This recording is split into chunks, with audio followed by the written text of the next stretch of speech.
بسم الله الرحمن الرحيم. أعوذ بالله من الشيطان الرجيم. بسم الله الرحمن الرحيم.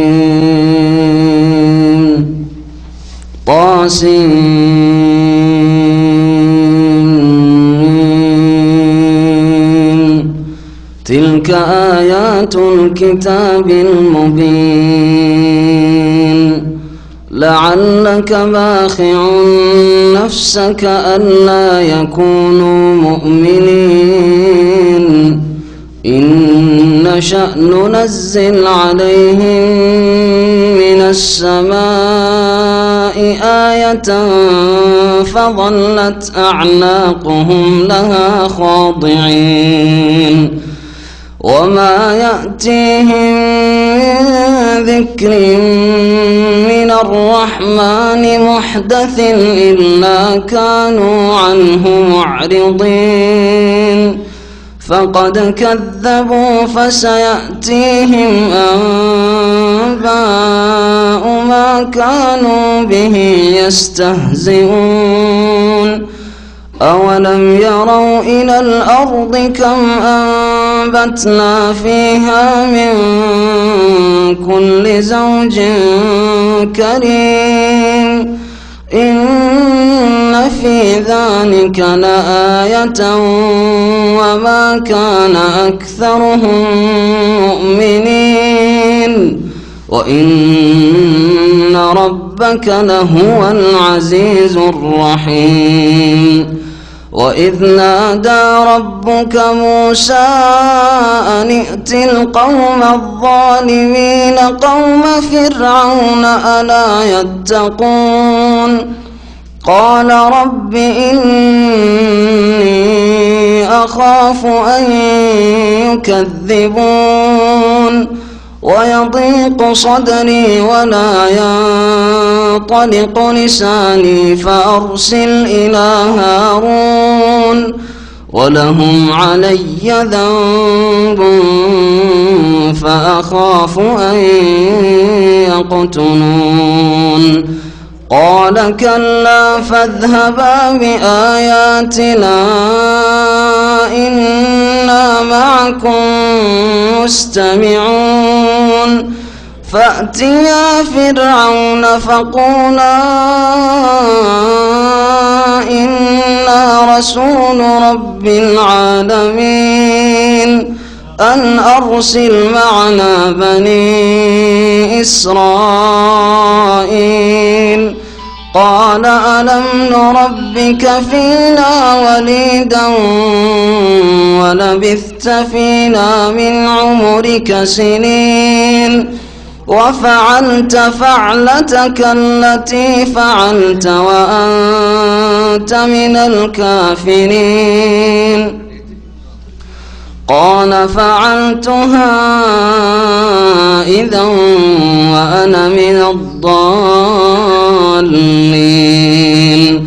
ففررت منكم لما خفتكم فوهب لي ربي حكما وجعلني من المرسلين وتلك نعمة تمنها علي أن عبدت بني إسرائيل قال فرعون وما رب العالمين قال رب السماوات والأرض وما بينهما إن كنتم موقنين قال لمن حوله ألا تستمعون قال ربكم ورب آبائكم الأولين قال إن رسولكم الذي أرسل إليكم لمجنون قال رب المشرق والمغرب وما بينهما إن كنتم تعقلون قال لئن اتخذت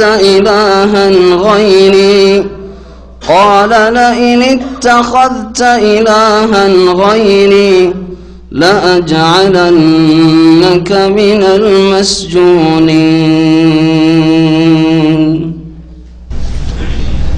السلام عليكم ورحمة الله وبركاته. إن الحمد لله نحمده ونستعينه ونستغفره ونعوذ بالله من شرور أنفسنا ومن سيئات أعمالنا. من يهده الله فلا مضل له ومن يضلله فلا هادي له. وأشهد أن لا إله إلا الله وحده لا شريك له. وأشهد أن محمدا عبده ورسوله صلى الله تعالى عليه وعلى آله وصحبه وسلم تسليما كثيرا. يا أيها الذين آمنوا اتقوا الله حق تقاته ولا تموتن إلا وأنتم مسلمون. يا أيها الناس اتقوا ربكم الذي خلقكم من نفس واحدة وخلق منها زوجها وبث منهما رجالا كثيرا ونساء واتقوا الله الذي تساءلون به والأرحام إن الله كان عليكم رقيبا. يا أيها الذين آمنوا اتقوا الله وقولوا قولا سديدا يصلح لكم أعمالكم ويغفر لكم ذنوبكم ومن يطع الله ورسوله فقد فاز فوزا عظيما. أما بعد فأعوذ بالله من الشيطان الرجيم. بسم الله الرحمن الرحيم. طاسيم ميم. تلك آيات الكتاب المبين لعلك باخع نفسك ألا يكونوا مؤمنين إن نشأ ننزل عليهم من السماء آية فظلت أعناقهم لها خاضعين. সম্মানিত ভাতৃমণ্ডলী, আল্লাহ পাক রব্বুল আলামিনের যাবতীয় প্রশংসা যে আল্লাহ পাক একক, যার কোনো শরীক নেই। যে আল্লাহ পাক রব্বুল আলামিন আম্বিয়া রসুলগণ পাঠিয়েছেন যাতে করে মানুষ আল্লাহর সাথে সম্পর্কিত হইতে পারে, আল্লাহ পাকের বিধান সম্পর্কে জানতে পারে এবং আখিরাত সম্পর্কে চিন্তাশীল হতে পারে। সালাত এবং সালাম নাযিল হোক নবী মুহাম্মদ রাসূলুল্লাহ সাল্লাল্লাহু আলাইহি সাল্লামের উপর, যার প্রতি আল্লাহ পাক কোরআনে কারীম নাযিল করে সম্মানিত করেছেন। আজকে তাফসীর হবে সূরাতুশ শুআরা। এই সূরার নাম হচ্ছে সূরায়ে শুআরা। শায়েরের বহুবচন, শায়ের মানে কবি। এই সূরার নামকরণ সূরায়ে শুআরা এই জন্য যে এই সূরার আয়াত নম্বর 224। এতে মোট 227টি আয়াত রয়েছে। 224 নম্বর আয়াতে আল্লাহ পাক ইরশাদ করেছেন কবিদের সম্পর্কে, ওয়াশুআরা ইয়াত্তাবিউহুমুল গাউন, যারা কাব্য রচনাকারী তাদের অনুসরণ করে থাকে সাধারণত পথভ্রষ্টরা। এই আয়াতের তাফসীর পরে হবে, তবে এই শুআরা থেকে এই সূরার নামকরণ হয়েছে সূরায়ে শুআরা। এই সূরা নবী করিম সাল্লাল্লাহু আলাইহি সাল্লামের মক্কি জীবনে নাযিল হয়েছে। এই সূরার বিষয়বস্তু বিভিন্ন আম্বিয়া রসুলগণের জীবনের কিছু দিক নিয়ে আলোচনা এবং তাদের কওম, তাদের জাতি সম্প্রদায় যে আচরণ করেছিল তাদের কথা উল্লেখ করা হয়েছে এবং যারা ঈমান নিয়ে এসেছিল তাদেরকে আল্লাহ পাক যে সম্মানিত করেছেন, আর যারা অস্বীকার করেছিল, কুফরি করেছিল, আল্লাহ অবিশ্বাসী হয়েছিল, আল্লাহ পাকের তৌহিদ একত্বকে অস্বীকার করেছিল, রাসূলকে অস্বীকার করেছিল, পরকালের প্রতি ঈমানকে অস্বীকার করেছিল, তাদের কি পরিণাম হয়েছিল তুলে ধরা হয়েছে।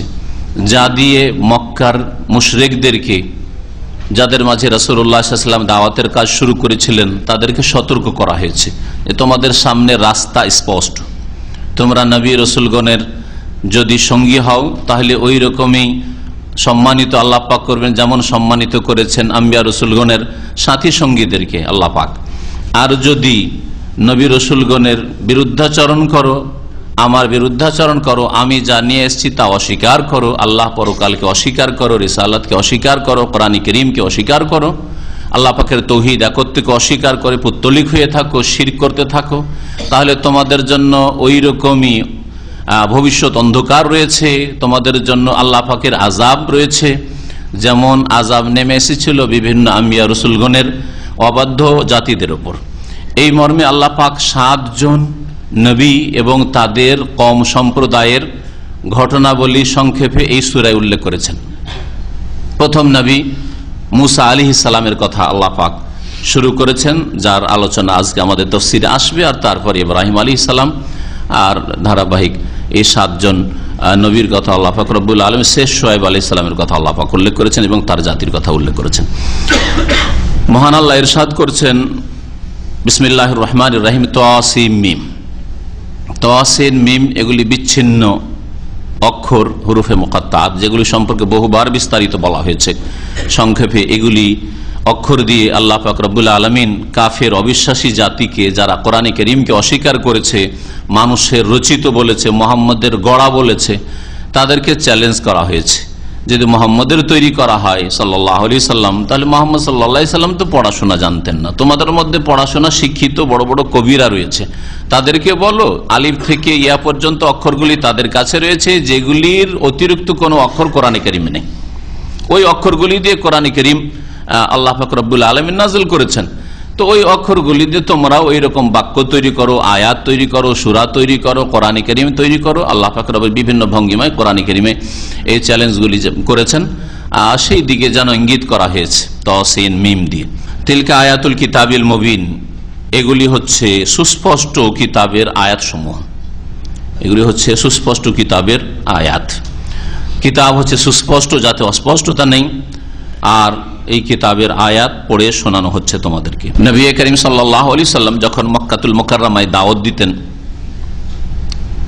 কুরাইশদেরকে, নিজের বংশ থেকে শুরু করেছেন, নিকট আত্মীয় থেকে শুরু করেছেন, যেমন আল্লাহ পাক নির্দেশ দিয়েছেন।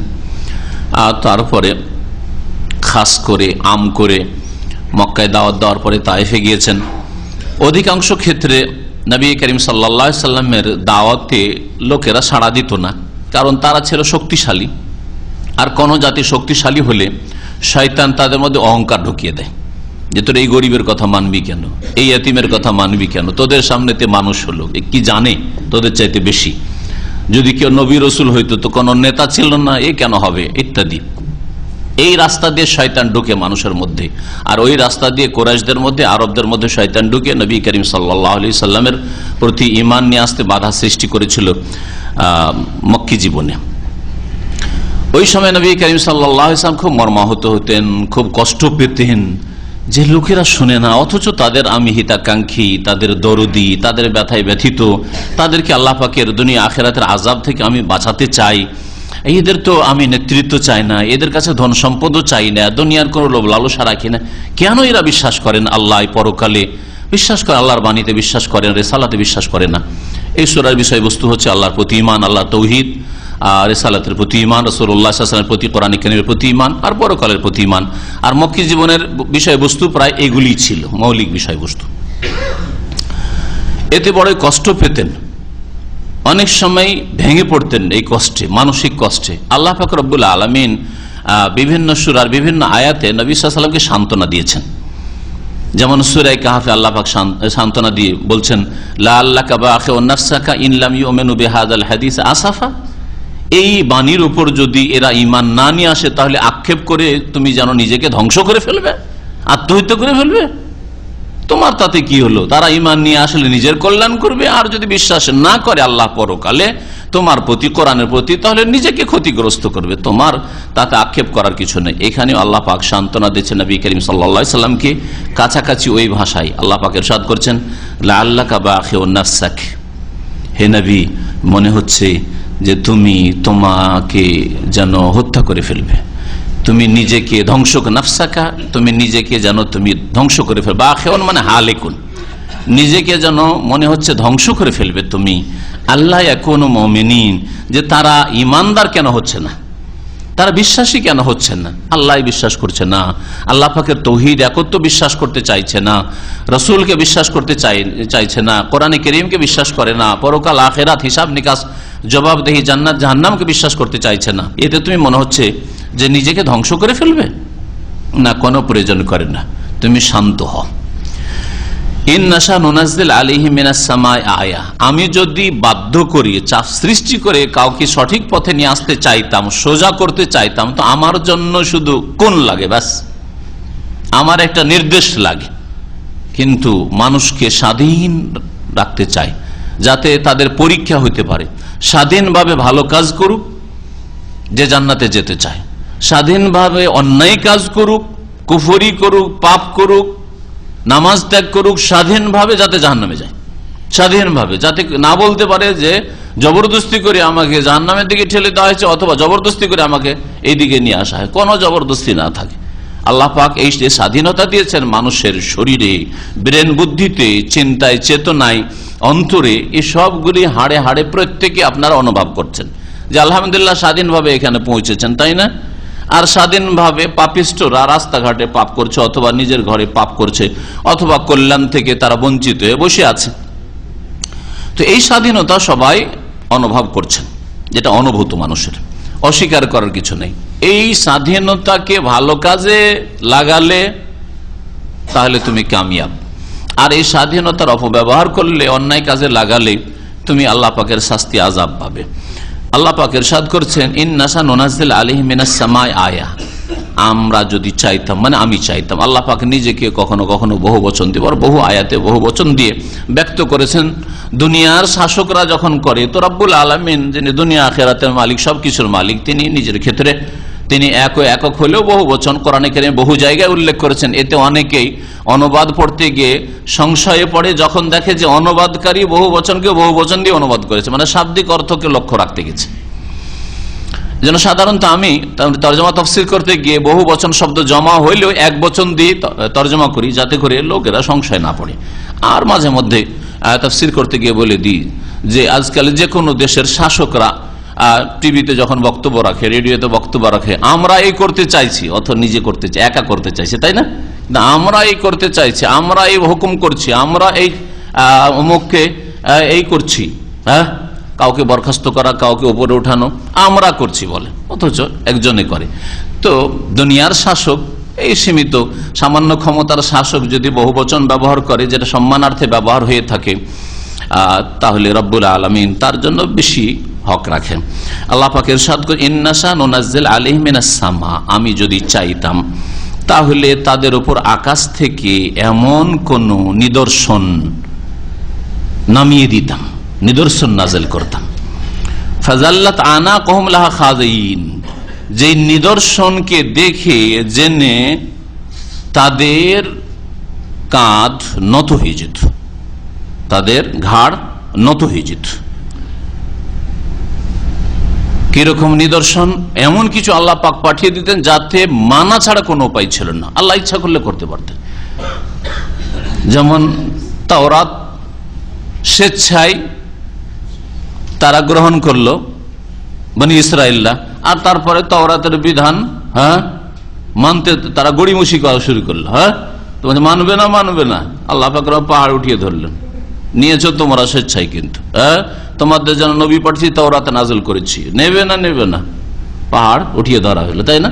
তো আল্লাহ পাক রব্বুল আলামিন ধরেন এইটাই যদি আল্লাহ করতেন, মক্কার কাফেরদের উপর পাহাড় একটা উঠিয়ে মেঘমালার মতো করে মাথার উপর, বাড়ি ঘরের উপরে উঠিয়ে ধরতেন, আর বলতেন যে মানবে না, মানবে না মোহাম্মদ সাল্লাল্লাহু আলাইহি সাল্লামকে, মানো তো মানো, না হলে দিলাম, মানতো না, মানতো না। আল্লাহ আকাশ থেকে যদি এরকম কোন একটা নিদর্শন, অলৌকিক কিছু যদি পাঠিয়ে দিতেন, তাহলে তাদের ঘাড় নত হয়ে যেত, সোজা হয়ে তারা মানত। কিন্তু আল্লাহ পাক বাধ্য করে মানাতে চান না, স্বাধীন ছেড়ে দিয়েছেন। আর এই স্বাধীন লোকদের মধ্য থেকে বহু জালেম মাশাআল্লাহ ইসলাম গ্রহণ করেছে। ওমর রাদিয়াল্লাহু তাআলা ইসলামে আসলে, আবু জাহাল ওই ওমরেরই সাথী সঙ্গী ইসলাম কবুল করলো, স্বাধীনভাবে কুফরি করলো, স্বাধীনভাবে ঈমান নিয়ে আসলো। আমি চাই মানুষকে স্বাধীন ছেড়ে দিতে, যাতে করে তাদের পরীক্ষা নেওয়া সম্ভব হয়।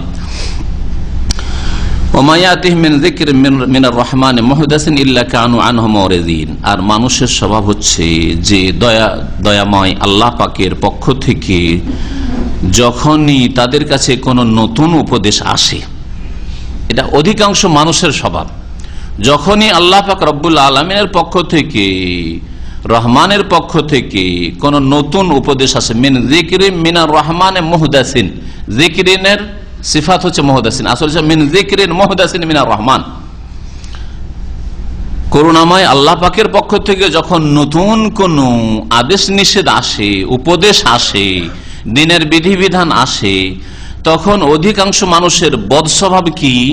ইল্লা কানু আনহু মুরিজিন, তা থেকে তারা বিমুখ হয়ে পড়ে, মুখ ফিরিয়ে নেয়, মানতে রাজি হয়। আর সত্য গ্রহণে, এই সত্যকে গ্রহণ করতে বিভিন্ন বাধা, তার মধ্যে একটি বাধা হচ্ছে অহংকার, আর একটি বাধা হচ্ছে অজ্ঞতা, আর একটি বাধা হচ্ছে গোড়ামি, বিভিন্ন বাধা রয়েছে। এই বাধাগুলি যে কোনো সমাজে হক কথা সত্য কথা বললে মানতে রাজি হয় না। দেখবেন যে এই রোগগুলির কোন রোগ আছে, দুনিয়ার গরজ, স্বার্থে আঘাত লাগবে ইত্যাদি। আল্লাহ পাক ইরশাদ করছেন যে মানবে না তারা, ঠিক আছে, ফাকাদ কাযযাবু, তারা মিথ্যা প্রতিপন্ন করেছে, তারা মিথ্যা মনে করেছে। ফাসাইয়াতিহিম আম্বাউ মা কানু বিহি ইস্তাহজিউন, শীঘ্রই তাদের কাছে ওই সবের সংবাদ চলে আসবে, বার্তা চলে আসবে যা নিয়ে তারা ঠাট্টা বিদ্রুপ করে। মুহাম্মদ রাসূলুল্লাহ সাল্লাল্লাহু আলাইহি ওয়াসাল্লামকে নিয়ে, কোরআনকে নিয়ে ঠাট্টা মজাক করে, এর বার্তা মানে এর শাস্তি, এর কুপরিণতি শীঘ্রই তাদের কাছে এসে পড়বে। আর আসলো মক্কা থেকে 13 বছর, ঠিক আছে, লাগলো মক্কা থেকে হিজরত করে রাসূলুল্লাহ সাল্লাল্লাহু আলাইহি ওয়াসাল্লাম, তার 2 বছর পরে বদর হলো। বদরে তাদের কাছে এক বার্তা চলে এসেছে, ইয়াউমুল ফুরকান, হক বাতিলের মাঝে আল্লাহ পাক ফয়সালা করে দিলেন। তারপরে মক্কা বিজয়। আওয়ালাম ইয়ারাউ ইলাল আরদ, তারপরে আল্লাহ পাক রব্বুল আলামিন তার রুবুবিয়তের কথা বলছেন, তৌহিদের রুবুবিয়ত। আল্লাহ পাক রব্বুল আলামিনের সৃষ্টির ক্ষেত্রে, সৃষ্টি করার ক্ষেত্রে, আল্লাহ পাকের কাজের ক্ষেত্রে যে আল্লাহ একক এবং আল্লাহ পাক রব্বুল আলামিনের সৃষ্টিতে কোনো শরিক নেই, আল্লাহ পাকের কাজে কোনো শরিক নেই, এই মর্মে আল্লাহ পাক ইরশাদ করেছেন আওয়ালাম ইয়ারাউ, মানব জাতি কি চিন্তা করে দেখে না, ইলাল আরদে, পৃথিবীর দিকে, চিন্তার দৃষ্টিতে দেখে না। আওয়ালাম ইয়ারাউ ইলাল আরদে, পৃথিবীর দিকে, ভূমির দিকে তারা কি লক্ষ্য করে দেখে না।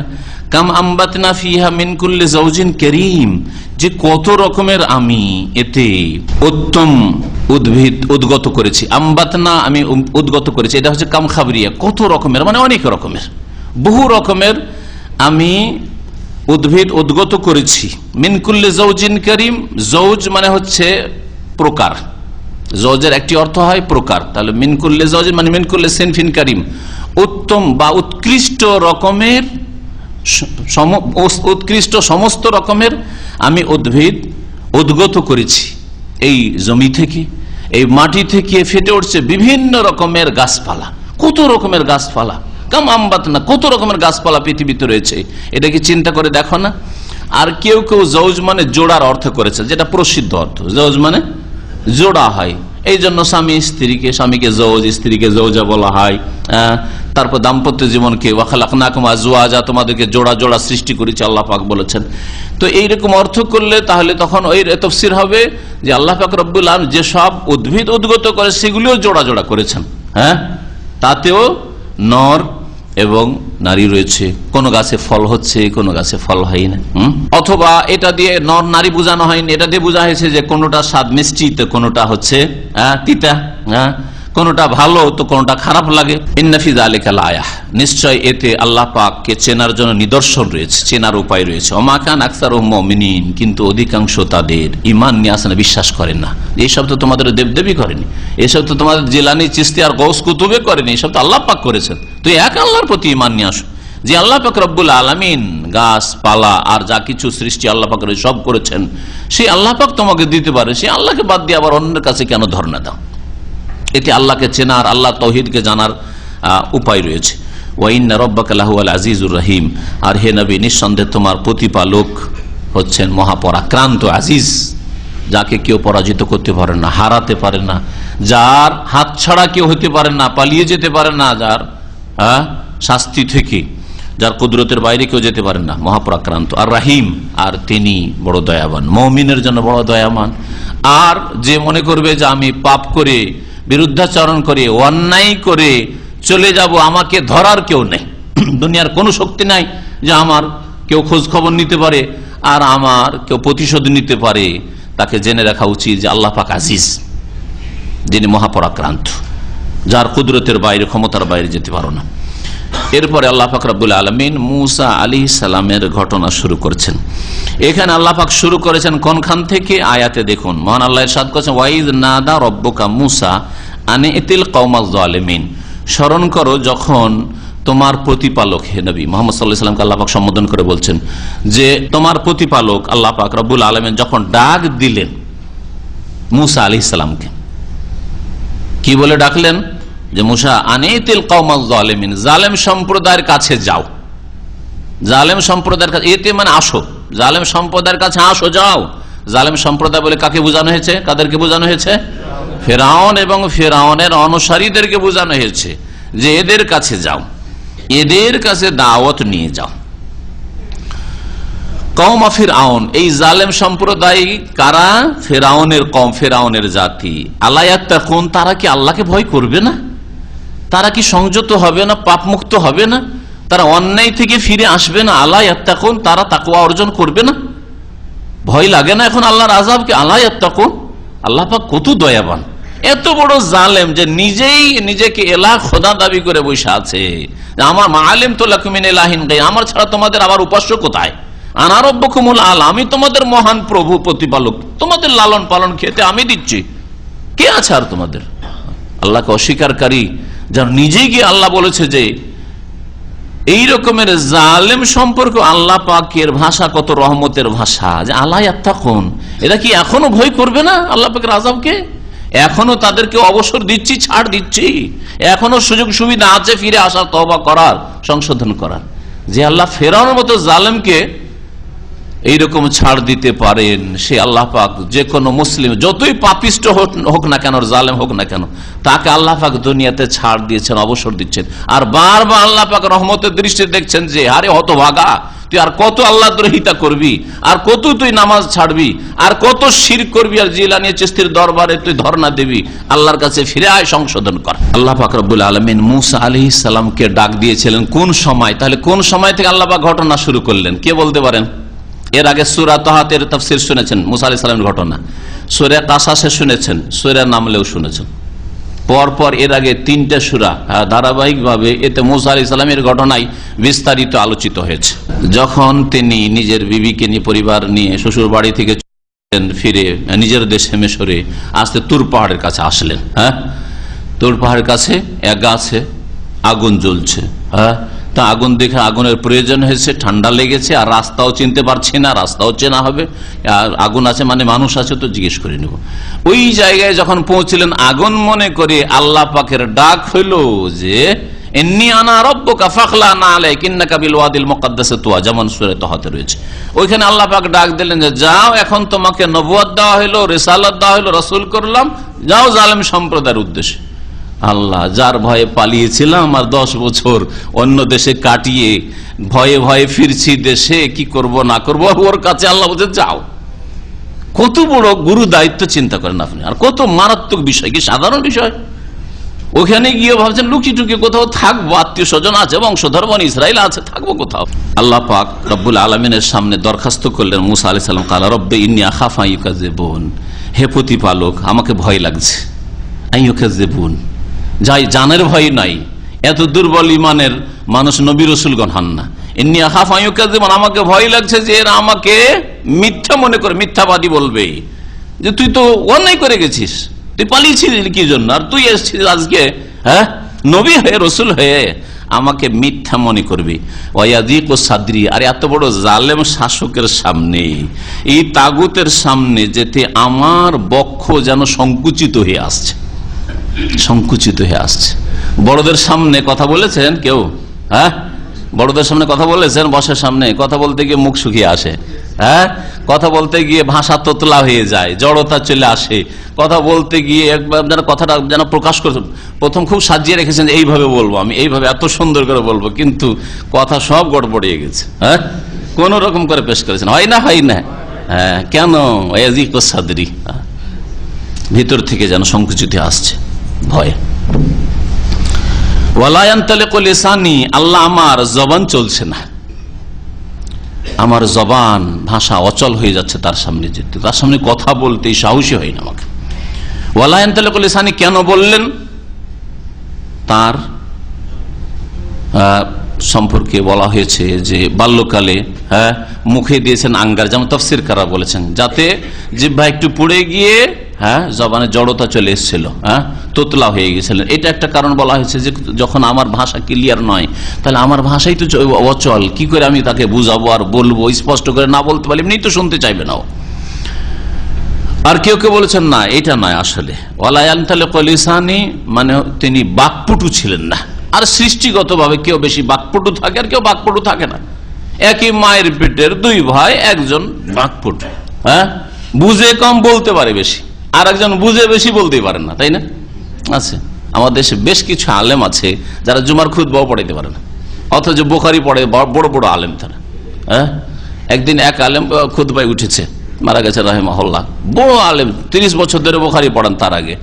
আর খুতবাতে দেখছে কোনো ছাত্র আসে না, ছাত্র তার আশা করি গ্রামের কোনো ছাত্ররা আসবে, সে খুতবাটা পড়াবে, বসে থাকবে।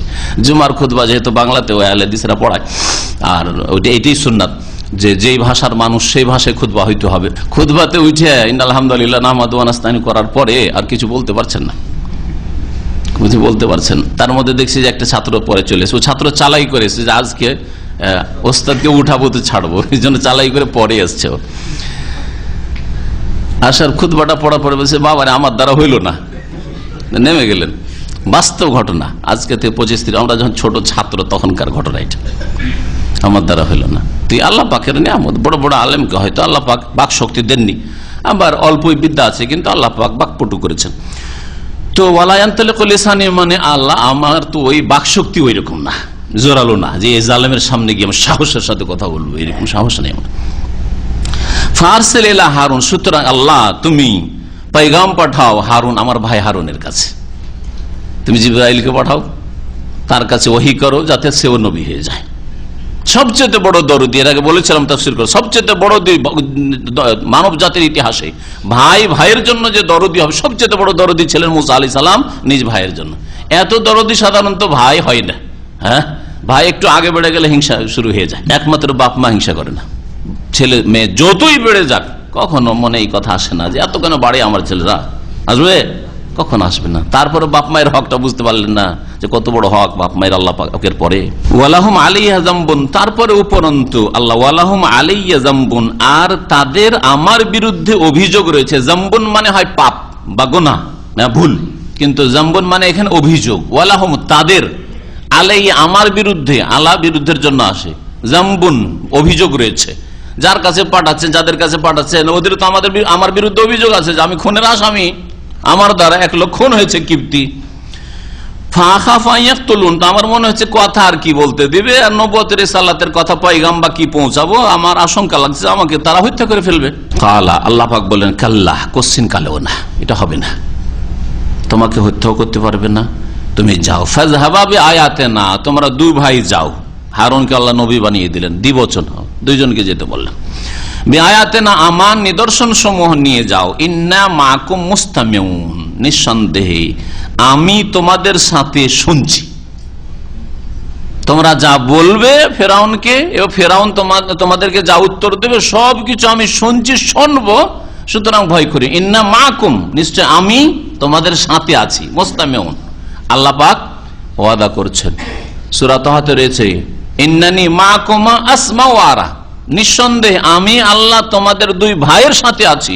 আসমা ওয়া আরা, শুনছি আর দেখছি, শুনবো আর দেখবো যে কি বলছো তোমরা আর কি উত্তর পাচ্ছ, সুতরাং ভয় করি না। যেখানে আল্লাহ তোমাদের সাথে, এই কথা মুসা আলাইহিস সালামের ইয়াকিন হয়েছে এক কথায়, আল্লাহ পাকের কথায়, যার ফলে যখন সামনে সমুদ্র আসছে ঘটনা, তাই না, আর এর আগে শুনেছ না, আর পিছনে হাজার হাজার সেনাবাহিনী নিয়ে ফেরাউন হাজির, যখন জাতির লোকেরা বললো ধরে নেবে তো, তখন কি বলেছিলেন, আল্লাহ হইতেই পারেন না, আল্লাহ তো বলেছেন যে আল্লাহ আমাদের সাথে আছেন, আল্লাহ আমাদের সাথে আছেন, কি করে আল্লাহ ছেড়ে দেবেন এভাবে ডুবতে অথবা ধ্বংস হতে ছেড়ে দেবেন। এই যে মুসা আলাইহিস সালামের ভুল ছিল, এগুলি একটু একটু করে বুঝে যান।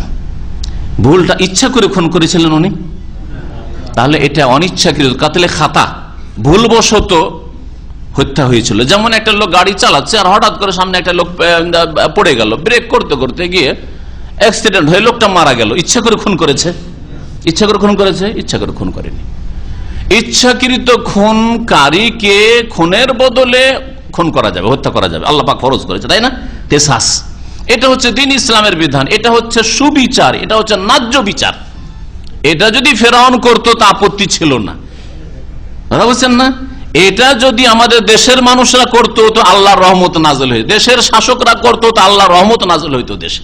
কিন্তু আল্লাহ পাকের গজব এই জন্য যে খুনিদেরকে ইচ্ছা করে খুন করে অসংখ্য মানুষ, তাদের খুনের বদলে খুন করা হয় না। কুতিবা আলাইকুমুল কিসাস, অথচ আল্লাহ পাক ফরজ করেছেন তোমাদের উপর কিসাস ফরজ করা হয়েছে। খুনের বদলে ইচ্ছা করে খুন করলে খুন করা ফরজ করা হয়েছে। আর অনিচ্ছাকৃত খুন, গাড়ি অ্যাক্সিডেন্ট করা, আজকালকার জামানায় ভারতে, বাংলাদেশে, পাকিস্তানে, যেসব দেশ আমাদের দেশ, সেই দেশের কথা বলি, সৌদি আরব বাদ দিয়ে, সৌদি আরবে আর দেশে কত পার্থক্য, জাহেল মূর্খরা বুঝে না, তাদেরকে বুঝতে বলছে। সৌদি আরবে আল্লাহ না করে কারো দ্বারা যদি একটা মানুষ অ্যাক্সিডেন্ট হয়ে যায়, মারা যায়, গাড়িতে ধাক্কা খেয়ে মারা গেছে, আপনি সেখানে গাড়ি থামিয়ে দেন, এটা সবচেয়ে কল্যাণকর আপনার জন্য, তাই না? গাড়ি থামিয়ে দেন, গাড়ি নিয়ে পালালে অসুবিধা আছে, পালাইলে অসুবিধা, গাড়ি থামিয়ে দেন। আর যতটুকু আপনার করণীয় করে তাড়াতাড়ি পুলিশ ডাকেন, আপনি গাড়ি থামিয়ে দেন। একটা লোক আপনার গায়ে হাত দেবে, সৌদি আরবে গায়ে হাত দেবে, গাল দেবে, হ্যাঁ, কোন খারাপ ভাষায় গাল দেবে, যে কমিনার লোক তুমি একটা মানুষকে খুন করে দিলে, বলবে? কেউ বলবে না। আর আমাদের দেশে যদি কোন গাড়ি চালক দিয়ে একটা দুর্ঘটনায় অনিচ্ছাকৃত হত্যা হয়ে যায় আর সেখানে থেমে যায়, তো নিশ্চিত বাঁচবে না, ওর গাড়িও বাঁচবে না, ও বাঁচবে না। একবার আমি সফর করছিলাম, কয়েকজন আলেম, আমরা এয়ারপোর্টে যাচ্ছি, আর সেই সময় একটা বকরির বাচ্চা পড়েছে গাড়ির তলায়। সেখানকার এলাকার লোকেরাও সাথে ছিল, তারা বললো যে থামা যাবে না, বাচ্চা বকরির পয়সা দেওয়া কোনো ব্যাপার না, কিন্তু থামা যাবে না, যদি থামেন তো যান বাঁচবে না, মান ইজ্জত বাঁচবে না। এটা 18-20 বছর আগের ঘটনা, এখানে আসার আগের ঘটনা। চিন্তা করেন তাহলে দেশে কি অবস্থা। একটা বকরি মারা গেছে, হইতে পারে এইরকম, ঠিক আছে, 500 টাকা, 1000 টাকা, 5000 টাকা নিয়ে না, কিন্তু জান বাঁচা, মান বাঁচানো বড় মুশকিল। কত বড় জুলম অত্যাচার। তাহলে এই একটা লোক অনিচ্ছাকৃত, তার দ্বারা অ্যাক্সিডেন্ট, একটা লোক মারা গেল, লোকটা যদি থেমে দেয় তো তার জান বাঁচবে না, গণপিটুনিতে পাইকারি লাত জুতা খেয়ে মরে যাবে। অথচ আল্লাহ পাক ও তার রক্তকে হালাল করেনি, তার দ্বারা ভুলবশত খুন হয়ে গেছে, সে রক্তপণ দিয়ে দেবে। একটা লোককে অনিচ্ছাকৃত মারলে তার জন্য 100 উট, 100 উটের মূল্য সেটা দিতে হবে। এটা হচ্ছে দ্বীন ইসলাম, এতে রয়েছে শান্তি, মান ইজ্জত কারো নষ্ট হলো না, সে ইচ্ছা করে মারেনি, ঠিক না? আর আমাদের দেশে যেটা রয়েছে সেটা হচ্ছে ফেরাউনি নীতি। ফেরাউন মুসা আলাইহিস সালামকে মারতে চাচ্ছে, মুসা আলাইহিস সালাম তো ইচ্ছা করে খুন করেন, একটা ঘুষি দিয়েছিল। একটা ঘুষিতে তো মানুষ মরে না, একটা ঘুষিতে একটু ধাক্কা লাগতে পারে, একটু কষ্ট হইতে পারে, কিন্তু কোনদিন সাধারণত মারা যায় না। লোকটি মারা গেছে, তাই এটা কাতলে খাতা, এতে রক্তপণ চাইতে পারে, কিন্তু ধরো একে, কোথায় আছে মুসাকে, ধরো। জান বাঁচাবার জন্য তিনি পালিয়েছেন, তাহলে এইরকম পালানো জায়েজ আছে। আরেকটা মাসলা এই আয়াত থেকে জানতে পারলেন, এইরকম জালেম সরকারের জুলম অত্যাচার থেকে বাঁচার জন্য পালায়ন করা কোরআনের নির্দেশ। মুসা আলাইহিস সালাম পালায়ন করেছে, কারণ মুসা আলাইহিস সালাম হত্যার যোগ্য না, তিনি ইচ্ছা করে মারেননি যে তাকে হত্যা করা যাবে। আর জানছেন এই জালেম আমাকে হত্যা করে দিবে, বুঝবে না যে আমার দ্বারা এটা একটা ঘুষিতে মরেছে, ভুলবশত মরুক, আর ইচ্ছা করবো না, আমাকে মারবে, সুতরাং পালাইতে হবে। তাহলে এইরকম যদি কারো পরিস্থিতি হয় যে আমি এইরকম অপরাধী নই, আসামি নই, তারপর আমাকে আসামি বানানো হয়েছে, তাহলে আপনি পালাতে পারেন। কিন্তু আপনি চোর, আপনি ডাকাত, আপনি খুনি, তাহলে আপনার জন্য পালানো জায়েজ নাই। ইচ্ছা করে খুন করেছেন আর পালিয়ে যাবেন, পালানো জায়েজ নাই। তাহলে আপনাকে সরকারের হাতে গিয়ে নিজেকে ন্যস্ত করে দিতে হবে, ধরা নিজে থেকে দিতে হবে যে আমি খুন করেছি, সুতরাং আল্লাহর বিচার যা হয় আমার ওপর আপনি বাস্তবায়ন করেন, আপনারা বাস্তবায়ন করেন। তাহলে এই যে একজন মানুষ ইচ্ছা করে খুন করেনি, তারপরও তার আশঙ্কা যে আখাফাইয়াক্তুল, আমাকে খুন করে দেবে, ফেরাউনের চরিত্র যেটা আমাদের দেশে আছে, দুর্ঘটনা করে দিলে আর জান বাঁচবে না, এটা ফেরাউনি বিধান।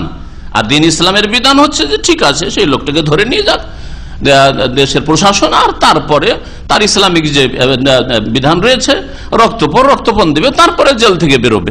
তারপরে মুসা আলাইহিস সালাম দ্বারা যে খুন হয়েছে, মুসা আলাইহিস সালাম এটি গুনাহ না, কারণ ইচ্ছা করে তিনি মারেননি। দুইজনে মারামারি করছে, আর ওই যে খুন হয়েছে সেই লোকটি বেশি জালেম ছিল, সুতরাং একটা ঘুষি দিয়ে তাকে দূর করান আর তাদের ঝগড়া বিবাদটা মিটিয়ে দেওয়া উদ্দেশ্য ছিল, মীমাংসা উদ্দেশ্য ছিল, তাকে আঘাত করা উদ্দেশ্য ছিল না, আর মেরে দেওয়া উদ্দেশ্য ছিল না। সুতরাং নবী মুসা আলাইহিস সালাম খুনিও ইচ্ছা করেও খুনি না, আর অনিচ্ছাকৃত খুনি না, তিনি তার দ্বারা হয়ে গেছে, এটা যেমন দুর্ঘটনা হয়ে থাকে। আল্লাহ পাক রব্বুল আলামিন বলছেন, ফাতিয়া ফিরাউন, যাও তোমরা ফিরাউনের কাছে যাও দুজনে, ফাকুলা, আর দুজনে গিয়ে বলো, ইন্না রাসূল রাব্বিল আলামিন, আমরা নিঃসন্দেহে বিশ্বজাহানের প্রতিপালকের পক্ষ থেকে দূত রাসূল হয়ে এসেছি। আন আরসিল মানা বনি ইসরাইল, এই পয়গাম নিয়ে এসেছি যে আপনি তো ঈমান নিয়ে আসবেন সেই দাওয়াত তো দিয়েছেন, আসছে রব্বুল আলামিনের কথা, রব্বুল আলামিনের দাওয়াত দেওয়া। কিন্তু তার সাথে সাথে বনি ইসরাইলকে যে দীর্ঘদিন ধরে তাফসীরকাররা বলেছেন যে প্রায় 400 বছর ধরে বনি ইসরাইলদেরকে গোলাম বানিয়ে রেখেছিল, বনি ইসরাইলদেরকে গোলাম বানিয়ে রেখেছিল। আর কষ্টের কাজগুলি বনি ইসরাইলদেরকে দিয়ে কিপ্তিরা ফেরাউনের বংশধর নিত। এ বনি ইসরাইলকে আমার সাথে পাঠিয়ে দেন। কোথায় পাঠিয়ে দেন? বনি ইসরাইলদের আসল দেশ হচ্ছে শাম, প্যালেস্টাইন, ফিলিস্তিন, বৃহৎ শাম। আর শামের মধ্যে সবচেয়ে মোবারক এলাকা হচ্ছে ফিলিস্তিন, প্যালেস্টাইন। তা আমি এদেরকে নিয়ে ফিলিস্তিনে চলে যাব, শাম দেশে চলে যাব, আমার সাথে এদেরকে পাঠিয়ে দেন। এই মিশরে আর এদেরকে নিয়ে থাকবো না, আর এরা আপনার জুলমের শিকার হবে না, ছেড়ে দেন এদেরকে। তখন ফিরআউন বলল, আলাম নুরাব্বিকা ফিনা ওয়ালিদান, হে মূসা, তোমাকে শৈশবে বাল্য জীবনে কি আমরা লালন পালন করিনি? ওয়ালাবিস্তা ফিনা মিন উমরিকা সিনিন, আর তোমার বয়সের বেশ অনেক বছর আমাদের মাঝে তুমি অবস্থান করনি? আমাদের বাড়িতে মানুষ হলে, আমাদের বাড়িতে খেলে, আমাদের রাজপ্রাসাদে মানুষ হলে, আর তারপরে আজকে তুমি সব কথা বলতে এসছো? আমাদের বাড়িতে মানুষে আমাদেরকে তুমি শিখাতে এসছো, পাঠ পড়াতে এসছো। আমাদের মাঝে তুমি বেশ কয়েক বছর থাকলে। সেনিন, কত বছর ছিলেন মুসা আলাইহিস সালাম ফেরাউনের বাড়িতে মিশরে, আর ফেরাউনের খরচ খরচায় লালিত পালিত হয়েছেন? এই সম্পর্কে তাফসীরকারদের দ্বিমত রয়েছে। কেউ বলেছেন যে 18-19 বছর, কেউ বলেছেন যে 30 বছর, কেউ বলেছেন 40 বছর। তবে 30 বছরের কথাটাই বেশি ঠিক। 30 বছর থেকেছেন বাল্যজীবন থেকে নিয়ে মুসা আলাইহিস সালাম কোথায়? মিশরে। আর তারপরে মাদিয়ানে চলে গিয়ে ওখানে বিবাহের মহারানা শুরু, 10 বছর চাকর খাটলেন, আর তারপরে বিবি নিয়ে ফেললেন, বয়স হলো 40 বছর। আর সাধারণত আম্বিয়া রসুলগণকে 40 বছর বয়সেই নবুয়াত রিসালাত দেওয়া হয়।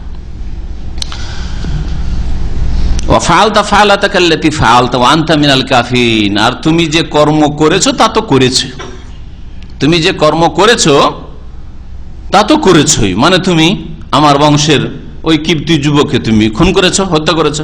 ওয়ান্তা মিনাল কাফিরিন, আর তুমি বড় অকৃতজ্ঞ। এখানে কাফেরিন মানে কাফের অস্বীকারী নয়।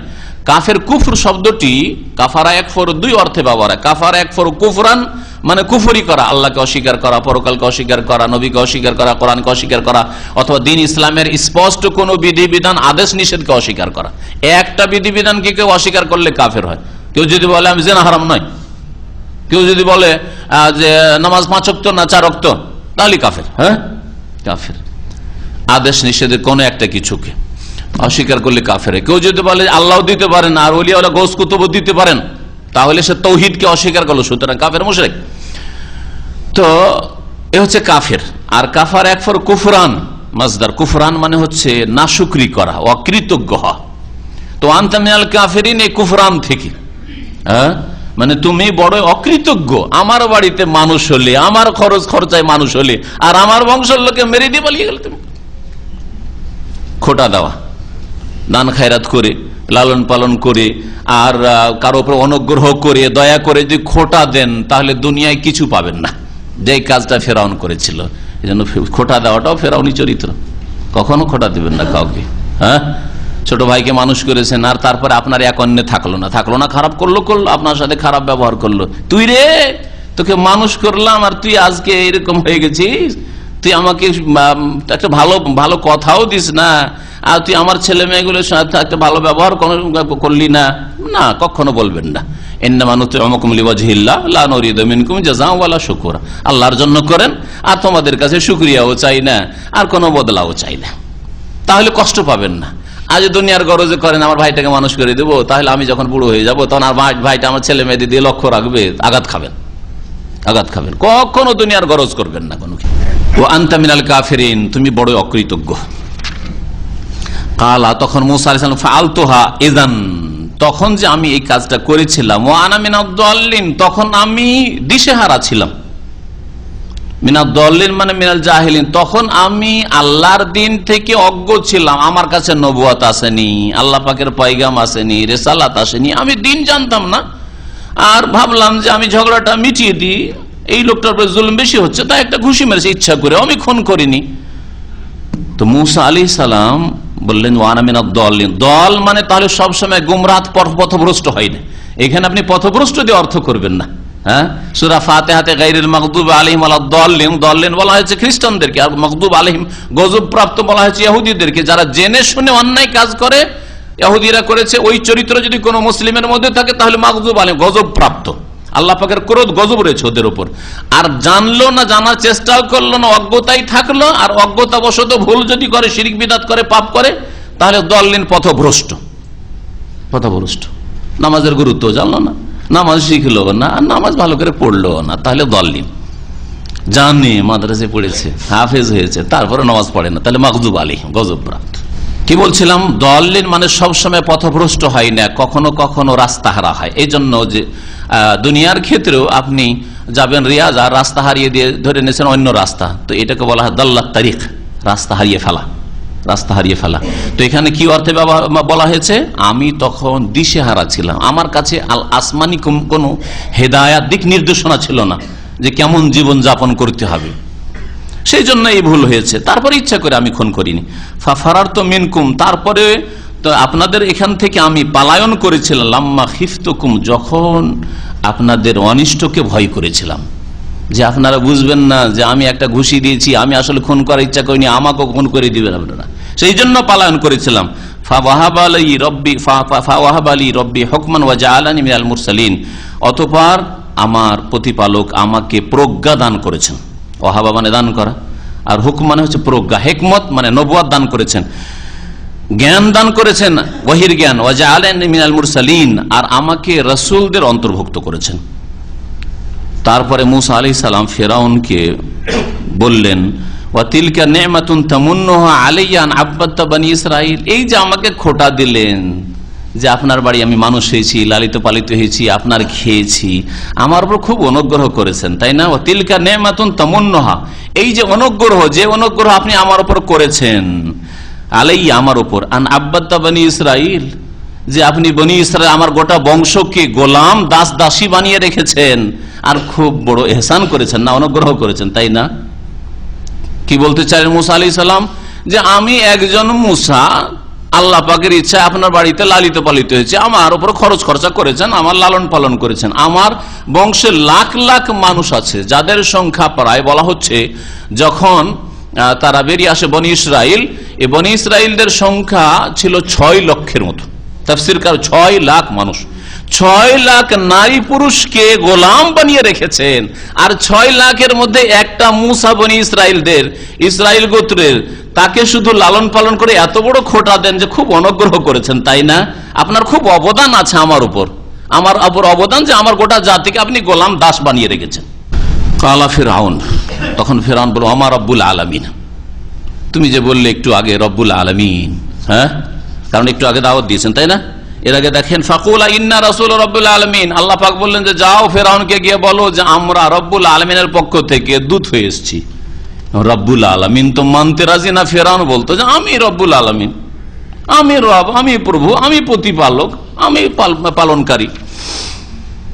জিজ্ঞেস করলো ফিরআউন, আমার রব্বুল আলামিন, তুমি রব্বুল আলামিন বলতে কাকে বুঝাইতে চাইছো? আমার ছাড়া আর কাউকে বলছো নাকি? আমার রব্বুল আলামিন আবার কি জিনিস? কালা, তখন মুসা আলাইহিস সালাম বলছেন, রব্বুস সামাওয়াতি ওয়াল আরদ, যিনি আকাশসমূহ আর পৃথিবীর প্রতিপালক, আসমান জমিনের প্রভু, ওমা বাইনাহুমা, এবং আসমান জমিনের মাঝে যা কিছু রয়েছে সব কিছুর যিনি মালিক। ইন কুনতুম মুকিনিন, যদি আপনারা ইয়াকিন করেন, বিশ্বাস করেন, তাহলে তিনি আসলে রব, আপনি রব না। কালা, তখন ফিরআউন বলছে, কালা লিমান হাওলা আলা তাসতামিউন, ফিরআউন তার আশেপাশের লোকদেরকে, মানে তার যে পরিষদ বর্গ, তার যে সদস্যরা রয়েছে সংসদের, তাদেরকে বলছে, সম্বোধন করে, আলা তাসতামিউন, তোমরা শোনো না কি বলছে পাগল, আলা তাসতামিউন, শোনো না কি বলে, দেখো দেখো, আমি নাকি রব না, রব্বুস সামাওয়াতি ওয়াল আরদ, কোথায় রব আছে? আলা তাসতামিউন। কালা, তখন মুসা আলাইহিস সালাম ভঙ্গিমা পরিবর্তন, রব্বুকুম ওয়া রব্বু আবাইকুম আল আউয়ালিন, তিনি শুধু আমার রব না, রব্বকুম আপনাদেরও রব, ও রব্ব আবাইকুম আল আউয়ালিন, আর আপনাদের পূর্বপুরুষদেরও প্রতিপালক রব তিনি আল্লাহ। কালা, তখন ফেরাউন বলছে ইন্না রাসূলাকুম আল্লাযী উরসিলা ইলাইকুম লামাজনুন। এখন ঠাট্টা মজাক করা শুরু করলো। আর ইসলামের শত্রুরা আম্বিয়া রসুলগণের সাথে আর আম্বিয়া রসুলগণের অনুসারী দায়ীদের সাথে এইরকমই করে। প্রথমখানে যদি আপনি দুর্বল হন আপনার গ্রামে আর তৌহিদ সুন্নতের দাওয়াত নিয়ে গেছেন, তো আপনাকে হেয় প্রতিপন্ন করবে, ঠাট্টা মজাক করে উড়িয়ে দেবে।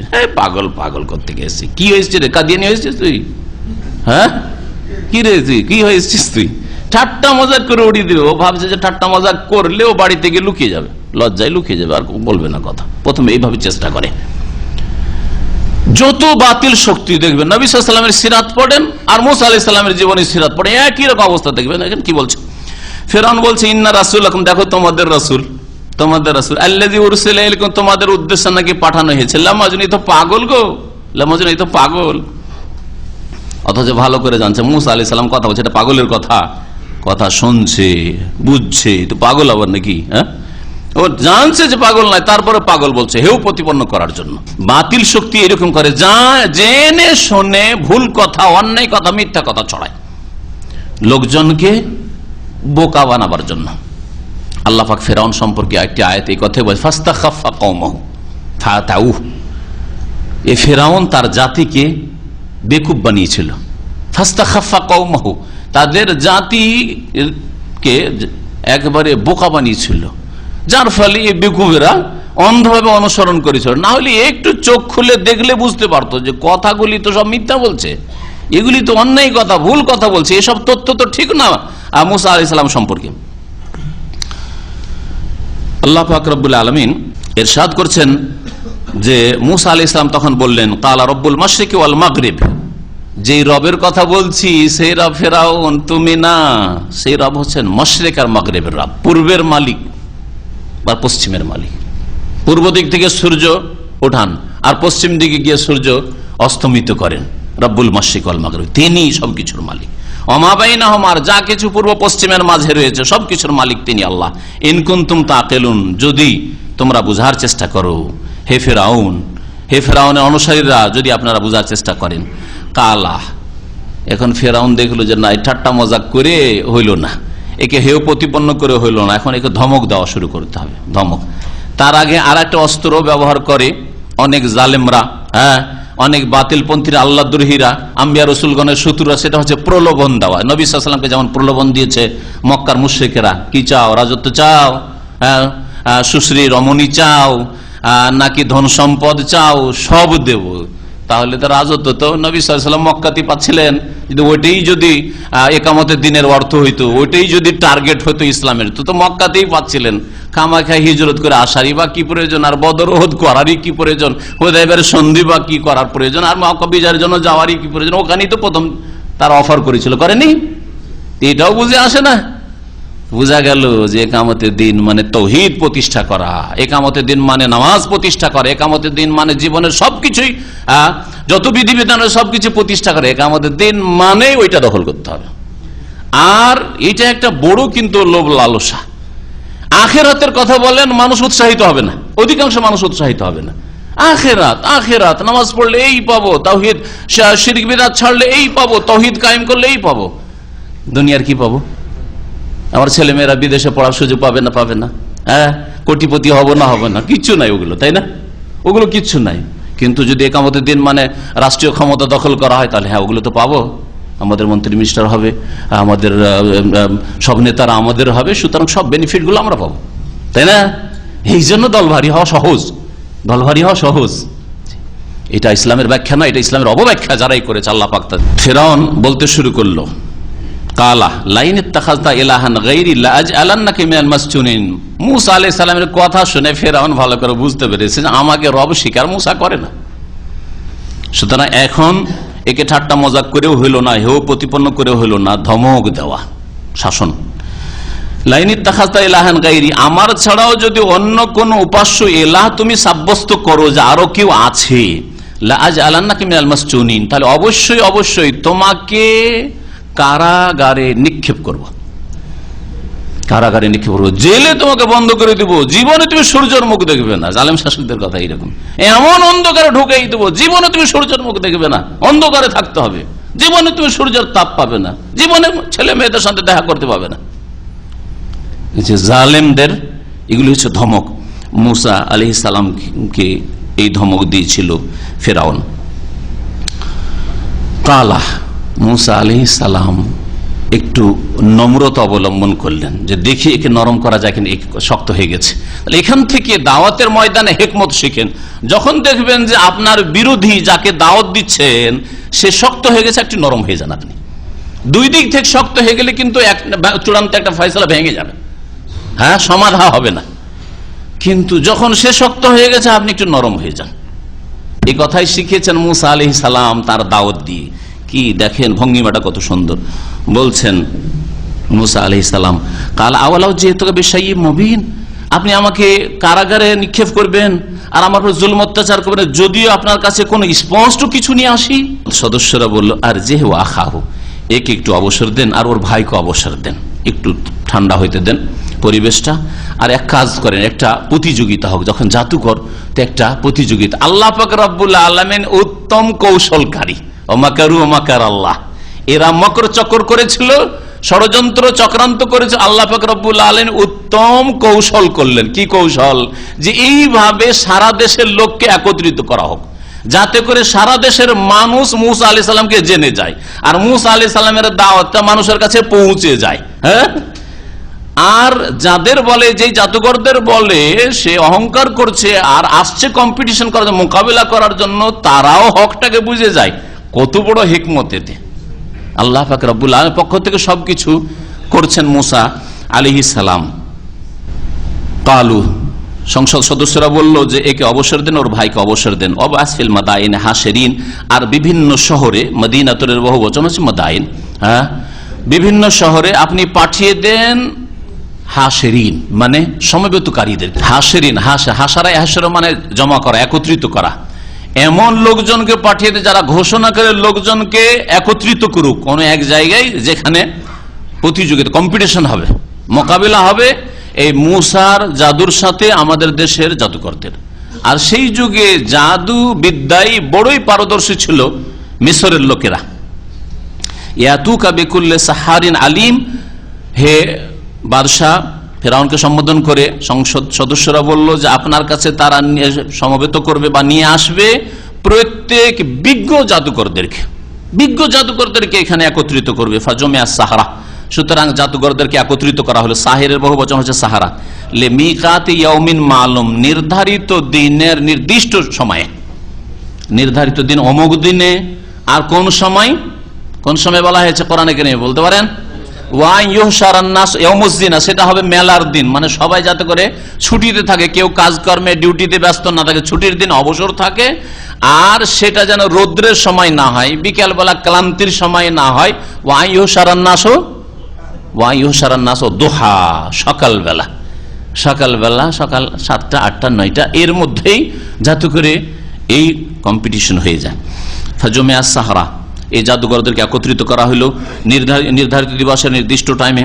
ওয়াকিল আলিন্নাস হালান্তুম মুজতামিউন, আর মিশরের সমস্ত মানুষের মাঝে ঘোষণা করে দেওয়া হলো যে তোমরা কি একত্রিত হবে? যদি দেখতে চাও তো আসো।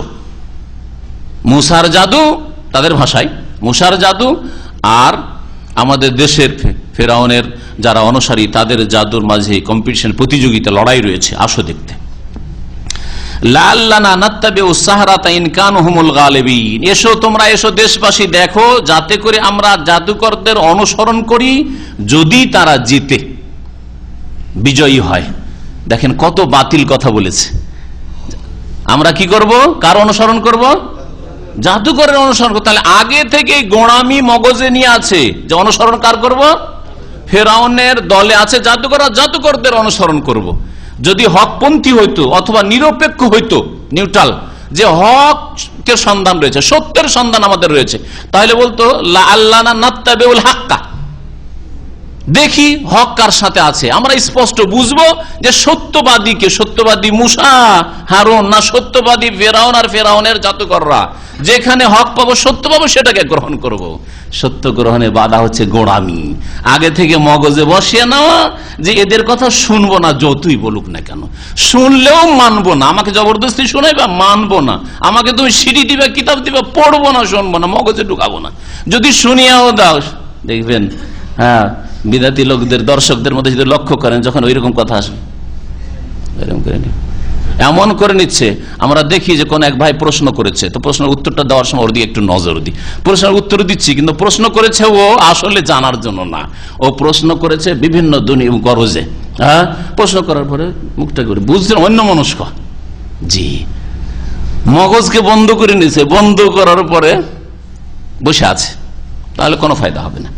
তো এই ফেরাউন আর ফেরাউনের অনুসারীরাও তাই বলেছিল, আল্লাহ নাত্তাবিউ সাহারা, জাদুকরদের অনুসরণ করবো। মুসার অনুসরণ আসলে করবেই না, আল্লাহ যেন তৌফিক দেয়নি। তৌফিক কাকে দেয়? যে চেষ্টা করে। যদি এরা বলতো, তাদের জবান দিয়ে কথাটা বেরোতো অন্তরের কথা, যে আমরা হক মানবো, হক যার সাথে থাক তাকেই মানবো, আল্লাহ অবশ্যই তাদেরকে হেদায়েত করতেন। জি। ফালাম্মা জা আস-সাহারাতু, যখন জাদুকররা আসলো, কালু লি ফিরআউন, তখন তারা ফিরআউনকে বলল, আইন্না লানা আজরান, দেখলো জাঁক জমকপূর্ণ সভায় ফিরআউন বসে আছে, তার মন্ত্রীরা বসে আছে, বড় বড় নেতারা বসে আছে, আর তার মাঝে জাদুঘর গরিবদেরকে আনা হয়েছে। ওরা তো চায় যে কি পায় উপঢৌকন, আর কি ধন দৌলত আজকে লুটতে পারি ফিরআউনের কাছ থেকে। বলল ফিরআউনকে, আইন্না লানা লা আজরান, আমরা কি আজকে কোনো পুরস্কার পাবো, পারিশ্রমিক পাবো, ইনকুন্না নাহনুল গালিবিন, যদি আমরা জিততে পারি? কালা নাম, ফেরাউন বলে হ্যাঁ হ্যাঁ অবশ্যই। ওয়া ইন্নাকুম, শুধু তাই নয়, তোমাদের টাকা পয়সা ধন দৌলত আর গিফট দেবো এমন না, ওয়া ইন্নাকুম ইযান লামিনাল মুকাররাবিন, আর এরপরে জিতার পরে অবশ্যই তোমরা আমার অত্যন্ত নিকটবর্তী হয়ে পড়বে, একেবারে বিশিষ্ট লোক তোমরা হয়ে যাবে, স্পেশাল লোক, তোমাদের আমার কাছে আসতে আর কোনো পাস লাগবে না, একেবারে সরাসরি আমার সাথে হটলাইন থাকবে। কাল আলাহুম মুসা, মুসা আলাইহিস সালাম তখন বলে, আলকু মা আনতুম মুলকুন, তোমরা যা নিক্ষেপ করা নিক্ষেপ করো। এখানে সংক্ষেপ করে দেওয়া হয়েছে। আগে জিজ্ঞাসাবাদ হলো, কে নিক্ষেপ করবে, আমরা আগে না তোমরা আগে? হ্যাঁ, তখন মুসা আলাইহিস সালাম কি বলেছিলেন? বাল আলকু, তোমরাই আগে নিক্ষেপ করো। মুসা আলাইহিস সালাম বললেন যে ঠিক আছে, তোমরা যা নিক্ষেপ করো নিক্ষেপ করো, কি দেখাচ্ছ দেখাও তোমাদের তামাশা। ফালকাউ হিবালাহুম ওয়া ইসিয়াহুম, তখন তারা তাদের রশিগুলি আর তাদের লাঠিগুলিকে নিক্ষেপ করলো। ওয়াকালু, আর তারা বললো, বে ইজ্জতে ফিরাও, ফেরাউনের ইজ্জতের কসম, বাটা কসমের জন্য। কার কসম খেলো?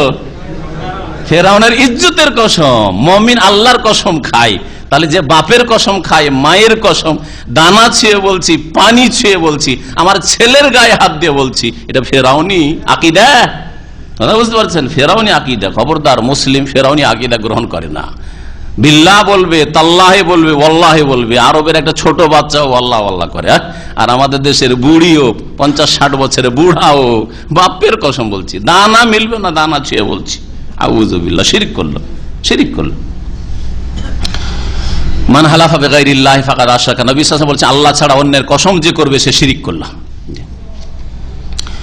ফেরাউনের ইজ্জতের কসম, ইন্না লানাহনুল গালিবুন, নিশ্চয়ই আজকে আমরা বিজয়ী হব। ফালকা মুসা আসাহু, মুসা আলাইহিস সালাম তারপরে লাঠিটা ফেললেন।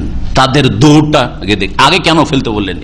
এটা হওয়া উচিত, আগে কেন ফেলতে বললেন? হ্যাঁ, কারণ এটা ছিল বিদ্যার প্রতিযোগিতা।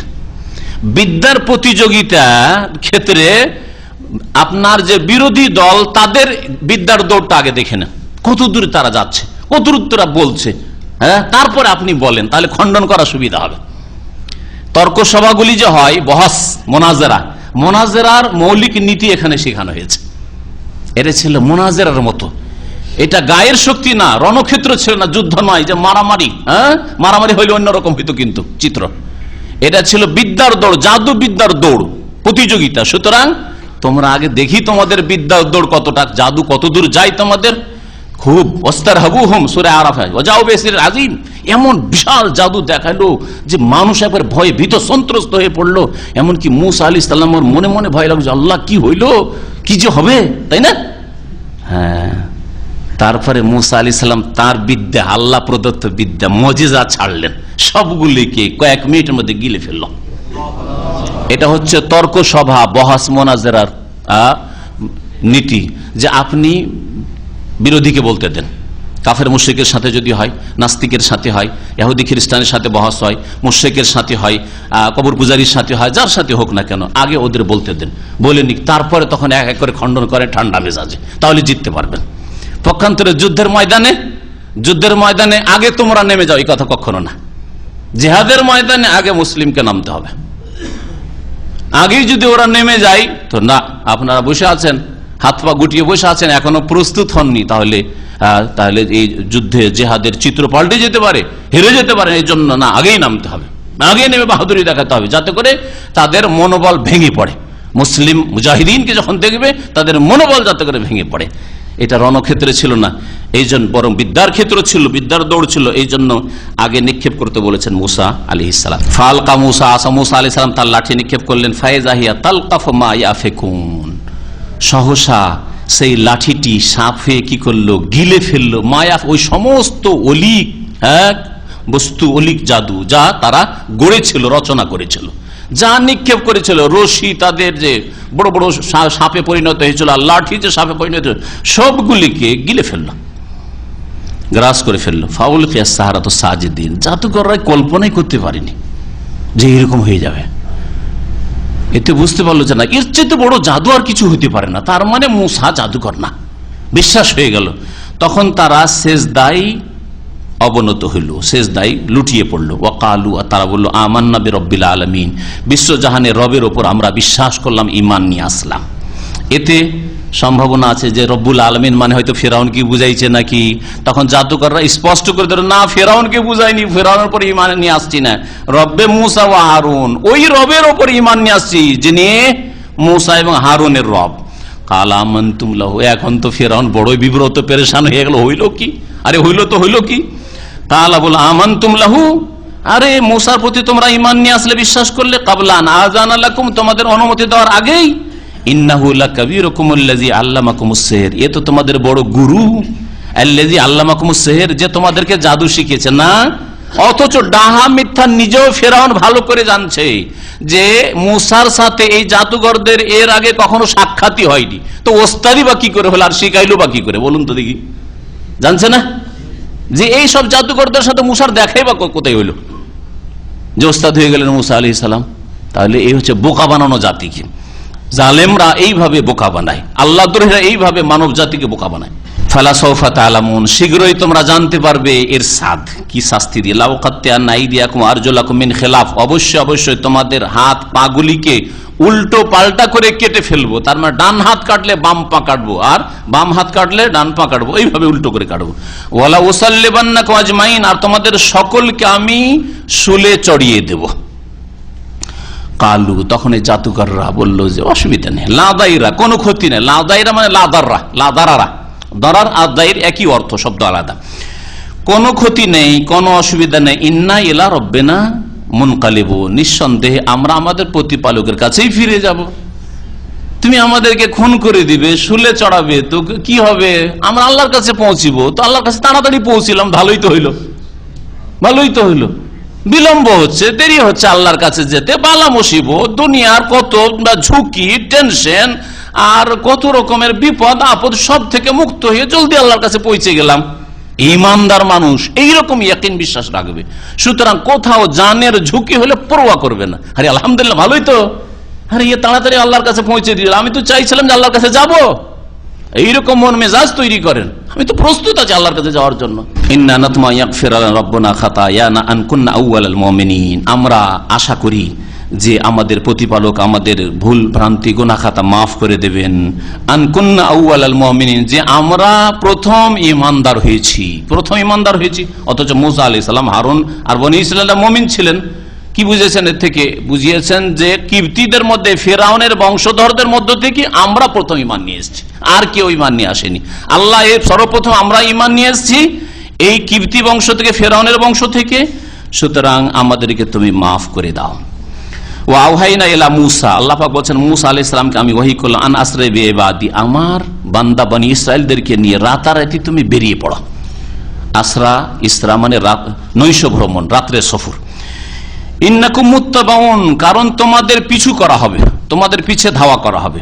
ফারসালা ফিরআউন ফিল মাদাইনি হাশিরিন, মুসা আলাইহিস সালাম রাতারাতি আল্লাহর হুকুমে বেরিয়ে গেলেন বনী ইসরাইলদেরকে নিয়ে, যে মিশর ছেড়ে আমরা চলে যাব শাম দেশে, ফিলিস্তিনে চলে যাব, যেই দেশের ওয়াদা প্রতিশ্রুতি আল্লাহ করেছেন বনী ইসরাইলদের সাথে যে তোমরা ওই দেশে প্রবেশ করবে, সেটাই তোমাদের ভূমি, বরকতময় জমিন, তোমরা ওখানে যাবে। তো এই উদ্দেশ্যে রাতারাতি বেরিয়ে পড়লেন আল্লাহর নির্দেশে। ফেরাউন জানতে পারলো যে এরা তো আমার হাতছাড়া হয়ে যাবে, এদেরকে তো শাস্তি দেওয়া হইল না, ধরো এদেরকে। ফারসালা ফিরআউন ফিল মাদাইনি হাশিরিন, ফেরাউন তখন বিভিন্ন শহরে সমবেতকারীকে পাঠিয়ে দিলেন, যাও সব সেনাবাহিনী আসো, যেখানে যে সেনাবাহিনী আছে সবগুলিকে জমা করো। ইন্না হাউলা লাশিরদিমাতুন কালিলুন, আর ঘোষণা করলো যে এই দলটি হচ্ছে বড়ই ক্ষুদ্র একটি দল। এবং ইসরাইল হচ্ছে সিরজেমা মানে তায়েফা জামাত, আর কালিলুন মানে তো অল্প, এই হচ্ছে খুব সংখ্যালঘু একটি দল। এটাও মানুষকে বোকা বানার জন্য বলেছে, না হলে এদের সংখ্যা ছিল 6 লক্ষের বেশি, যেমন তাফসীরকাররা বলেছেন, আল্লাহু আলাম। ওয়া ইন্নাহুম লানা লাগাইজুন, এরা বড়ই রাগান্বিত করে ফেলেছে আমাদেরকে, বড়ই রাগান্বিত করে এদের আচার আচরণ দিয়ে এই মুসা আর মুসার লোকেরা। ওয়া ইন্না লাজামিউন হাজিরুন, আর আমরা সকলে এদের ক্ষেত্রে সতর্ক, সকলেই এদের ক্ষেত্রে আমরা সতর্ক, এদেরকে ছেড়ে দেব না, ধরবই এদেরকে। ফাখরাজনাহুম মিন জান্নাতি ওয়া ইউন, আল্লাহ পাক কৌশল করে মিশর থেকে কোনদিন বের হইতো ফেরাউন, আর ফেরাউনের পরিবারের লোকেরা, বংশধর কিবতীরা এত ভোগ বিলাসের জীবন যাপন করে, আর এরা কোনদিন বেরোয় এখান থেকে, আর এই সুখের জীবনে সেনাবাহিনীর আছে তাদের বেরোয়, সবগুলি বেরিয়ে পড়লো, ধরো মুসাকে, ধরো হারুনকে, ধরো বনী ইসরাইলদেরকে, আমাদের দাস দাসী সব তো পালিয়ে গেল, ধরো এদেরকে। আল্লাহ বলছেন তাদেরকে বের করে নিয়ে আসলাম তাদের বাগান সমূহ থেকে আর তাদের ঝর্ণা সমূহ থেকে, বাগান আর ঝর্ণায় তারা ভোগ বিলাসের জীবন যাপন করে, সেখান থেকে বের করে নিলাম। ও কুনুজিন, আর তাদের ধনভাণ্ডার থেকে বের করে, কত বাড়িতে ধন দৌলত ছিল সব ছেড়ে দিয়ে ধরো আর ধরো, ধরো আর ধরো করে বেরিয়ে পড়লো। ও মাকামিন করিম, আর কত সম্মানজনক অবস্থানে তারা ছিল, সেখান থেকে তাদেরকে বের করে নিয়ে আসলাম। কাযালিকা ওয়াওরাসনাহা বনী ইসরাইল, এইভাবে উত্তরাধিকারী বানিয়েছিলাম বনী ইসরাইলদেরকে। ফাআতবাউহুম মুশরিকিন, সুতরাং তারা তাদের পিছু করেছিল ভোরের বেলা, একবারে সকালে সকালে সূর্য ওঠার সময়। আশরাকা ইশরাকা মানে সূর্য ওঠা, সূর্য উদয় হওয়া, সূর্য উঠতে যাচ্ছে ওই সময় তারা ধাওয়া করেছিল, পিছু করেছিল ধরার জন্য। আল্লাহ পাক রব্বুল আলামিন এখানে বললেন যে বনী ইসরাইলদেরকে এদের উত্তরাধিকারী বানিয়েছিলাম, কিন্তু বনী ইসরাইলদের ইতিহাস প্রমাণ করে যে তারা আর মিশরে কোনোদিন ফিরে যাননি।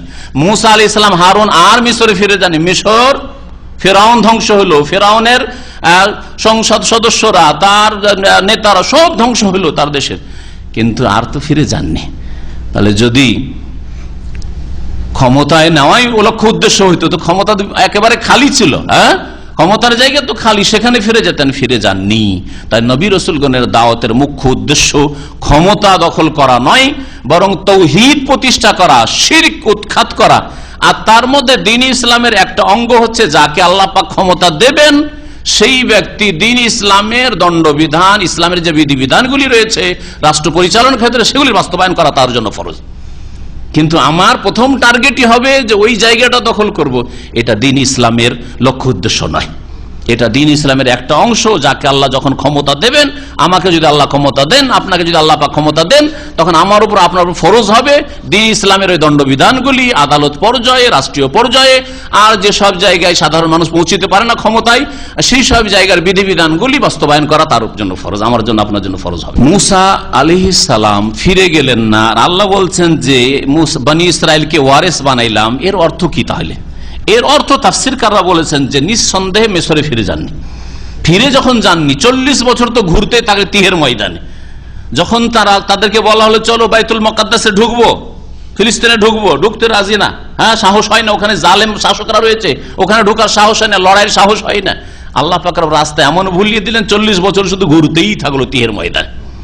এই কষ্ট পেল বনী ইসরাইলরা, শিক্ষা হইল। তারপরে আল্লাহ পাক রব্বুল আলামিন তাদের ঈমান আমল দিলেন, আর মেহনত পরিশ্রম যখন হইল, তখন বনী ইসরাইলকে আল্লাহ পাক ফিলিস্তিনে ফিরালেন, শাম দেশে ফিরালেন, মিশরে ফিরে যাননি। তো এর অর্থ কি হবে তাহলে? ওয়াও কাযালিকা ওয়াওরাসনাহা বনী ইসরাইল, বনী ইসরাইলদেরকে উত্তরাধিকার বানালাম, এর মানে হচ্ছে যে মিশরে ছেড়ে আসলেও মিশরে গোলামী জীবন ছিল, আর ফিলিস্তিনে এসে শাম দেশে এসে তারা নেতৃত্বের জীবন পেয়েছিল, সুখের জীবন পেয়েছিল, আরামের জীবন পেয়েছিল, ইমানের জীবন পেয়েছিল, সৎকর্মশীলতার জীবন পেয়েছিল। এটাকে বোঝানো হয়েছে। এতে এ বোঝানো হয়নি যে ফেরাউন খালি করলো, ধ্বংস হইলো, আর এরা গিয়ে দখল করে ফেললো, উল্টো ফিরে গেল, এরকম কোন ইতিহাস নেই, কোরআনেও নেই, আর রাসূলুল্লাহ সাল্লাল্লাহু আলাইহি ওয়াসাল্লামের হাদিসেও নেই। আল্লাহ পাক রব্বুল আলামিন যেন আমাদেরকে কোরআন বোঝার তৌফিক দান করেন এবং কোরআনী জীবন গড়ার তৌফিক দান করেন। আল্লাহ পাক আমাদের গুনাহ খাতা যেন মাফ করে দেন। সাল্লাল্লাহু আলা নবিয়িনা মুহাম্মদ ওয়া আলা আলিহি ওয়া সাহবিহি।